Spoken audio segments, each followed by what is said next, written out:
आमदार तुमकां कितें प्रश्न कितें जाय? म्हाका इतलेच विचारूंक जाय तांचे कंपेन्सेशन कित्याक पडूं दिवंक ना अच्छा तो म्हजो मंत्री प्रश्न आसा.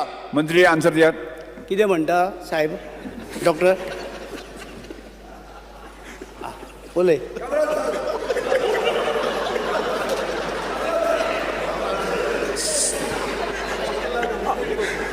सर परत एकदा तुम्ही प्रश्न विचारा पळय आतां.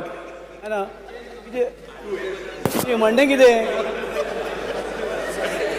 सॉरी तूं भलत्या विचारता. ना सर पोरू कंपेन्सेशन शेतकऱ्यांक कित्याक दिवंक ना 85 शेतकऱ्यांनी हे केल्ले अप्लाय केल्ले कंपेन्सेशनाक आनी तुमी थंय उत्तरान दिला फंड्स ना म्हणून.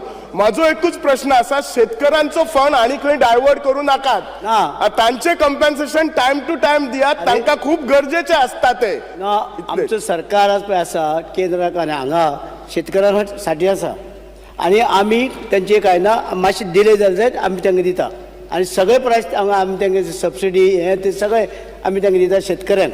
आनी तूं शेतकऱ्यां लागून झगडटा म्हाकाय खबर आसा म्हण आमी झगडटा म्हण आमी तांकां दिता. आनी सरकाराक पयशे खूब आसा बजेटा लागून मारले उरलेले आमकां येयले आतां पयशे सगळे दितले.